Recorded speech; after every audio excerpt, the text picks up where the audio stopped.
अस्सलाम वालेकुम स्टूडेंट्स, क्या हाल चाल है। उम्मीद करता हूँ सब खैरियत से होंगे।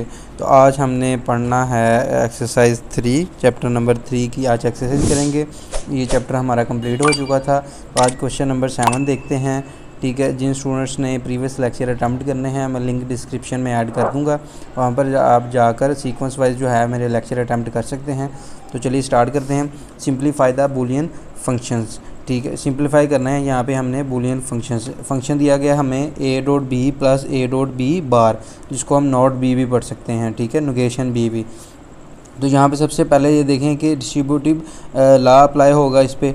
ठीक है, डिस्ट्रीब्यूटिव लॉ अप्लाई कैसे होगा कि A dot B plus A dot C लिखा हो तो हम A dot B plus C लिख सकते हैं। अगर ये लिखा हो तो हम ये लिख सकते हैं। अब हमारे पास ये लिखा हुआ तो हमें इसको ये टर्म बनानी है। तो A dot B plus B bar, इसकी डिस्ट्रीब्यूटिव लॉ अप्लाई करने के बाद ये हमारे पास आ गया। ठीक है, ये देखें कि इसमें दोनों में ए कॉमन आ रहा है, तो ये ए कॉमन लेके ये डिस्ट्रीब्यूटिव फॉर्म हमारा लॉ इधर इम्प्लीमेंट अप्लाई हो जाता है। ठीक है, नेक्स्ट हमारे पास क्या है, बी प्लस बी बार जो कंप्लीमेंट लॉ हमने देखा था। तो ये जो लॉज हमने अलजेब्रिक लॉज देखे थे प्रीवियस लेक्चर में, अगर किसी स्टूडेंट ने वो वाला लेक्चर नहीं देखा, लेक्चर वो मेरे वाला अटैम्प्ट कर लें, फिर आपको इजीली ये समझ आ जाएंगे। ठीक है, function A B is equal to A dot 1 बन जाएगा, क्योंकि बी प्लस बी बार जो होता है इक्वल टू 1 होता है, तो ए डॉट 1 आ जाएगा। ठीक है, ए मल्टीपल आइडेंटिटी लॉ जो होता है मल्टीप्लाई होके ए हमारे पास ये आंसर वैसे का वैसे ही आ जाएगा। नेक्स्ट है question number 8, use de Morgan's law. ठीक है, डी मॉर्गन लॉ हमने अप्लाई करना है। ठीक है, इस पे फंक्शन दिया गया A B C is equal to A plus B bar plus A C बार।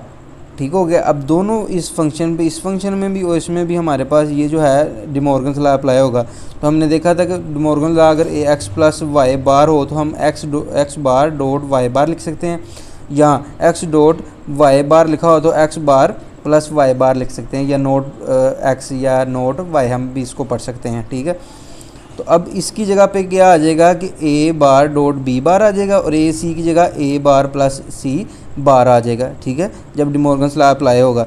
अब इन दोनों में से देखें कि इनमें क्या आ रहा है, ए कॉमन आ रहा है। एक ए बार जो है वो कॉमन ले लिया तो बी प्लस 1 आ जाएगा प्लस सी बार वैसे का वैसे। तो बाय नल लॉ हम देखा था कि बी बार प्लस 1 हो तो वो इक्वल होता है 1 के। अब बी बार प्लस 1 की जगह पे आ जाएगा 1, ए बार डॉट 1 प्लस सी बार वैसे का वैसे ही। अब इसके साथ मल्टीप्लाई हो गया हमारे पास, ये हमने देखा आइडेंटिटी लॉ, ए बार डॉट 1 ए बार वैसे का वैसे प्लस सी हमारे पास ये आंसर आ जाएगा।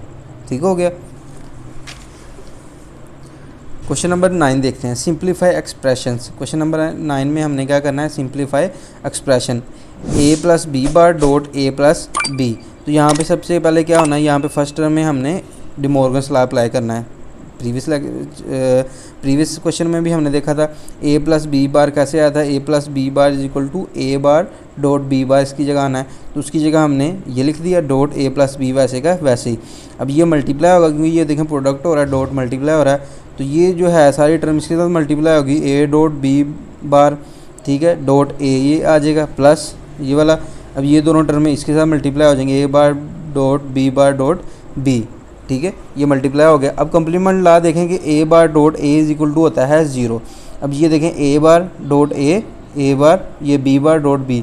अब ये इसकी जगह 0 आ गया, ए बार वैसे का वैसे प्लस बी बार वैसे का वैसे, ए बार डॉट ए इसकी जगह भी 0 आ जाएगा।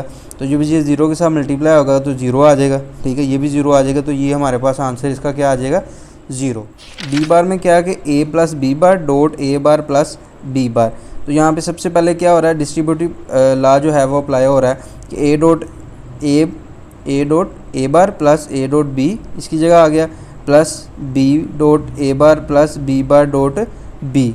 ठीक हो गया कि ये आपस में टर्म्स मल्टीप्लाई होंगी, इसको इसके साथ मल्टीप्लाई किया तो ए आ गया, ए प्लस बी आ गया। ठीक है, ए डॉट बी आ गया, B bar dot A bar plus B bar dot B. अब मल्टीप्लाई करेंगे तो डिस्ट्रीब्यूटिव लॉ आपका अप्लाई हो जाएगा। सिंप्लीफाई बाय कंप्लीमेंट लॉ, अब A dot A bar is equal to 0, B bar dot B is equal to 0, ये हमने previous question में भी देखा था। उसी तरह इसकी जगह 0 आ जाएगा, प्लस ए डॉट बी वैसे का वैसे ही plus A bar dot B आ जाएगा, इसकी जगह भी 0 आ जाएगा। ठीक है, अब पीछे क्या बचा, A dot B plus A bar dot B bar. तो ये इक्वल होता है ए एक्स नॉट बी, कि हम इसको ये भी लिख सकते हैं, आप ये भी लिख सकते हैं। ठीक है, दोनों इक्वल हैं, इसकी जगह एक्स नॉर पढ़ते हैं इसको, और इसके ये इक्वल होता है, ये इसके ये इक्वल होता है। ठीक है, ये इसका आंसर आ गया। नेक्स्ट है C part, A plus A bar dot B bar plus C. तो डिस्ट्रीब्यूटिव लॉ अप्लाई हो रहा है कि ए प्लस ये ए बार जो है dot B bar plus A bar dot C, कि ये अंदर जो है हमारे पास ए बार जो है वो मल्टीप्लाई होके डिस्ट्रीब्यूटिव लॉ बन गया। ठीक है, ऑब्जर्वेशन लॉ यहाँ पे हुआ कि A bar dot B plus A bar dot C, कि उसमें हमने देखा था कि A plus A dot x हो तो हम उसकी जगह पे ए प्लस एक्स लिख सकते हैं। ठीक है, ऑब्जर्वेशन लॉ हमने प्रीवियस जो है लेक्चर उसमें डिस्कस किया था। उसकी जगह A plus A bar B bar plus सी, इसकी जगह पे ऑब्जर्वेशन लॉ हो गया अप्लाई, तो ये आपके पास आ गया। ठीक हो गया।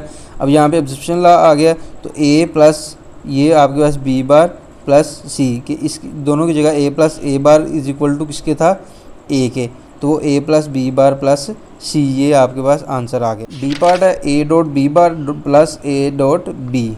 ठीक है, यहाँ पे कम्प्लीमेंट ला कि एक एक्स है और X bar is equal to क्या होता है हमारे पास, प्लस इज इक्वल टू 1 के इक्वल होता है। तो ये देखें A dot B X bar होगी आपकी ये पूरी टर्म, और ये प्लस ए डॉट बी ये आपके पास एक टर्म ये होगी, मतलब दोनों सेम है ना, दरम्यान में प्लस है, तो आपके पास आंसर क्या आ जाएगा, इज इक्वल टू 1 आंसर आ जाएगा।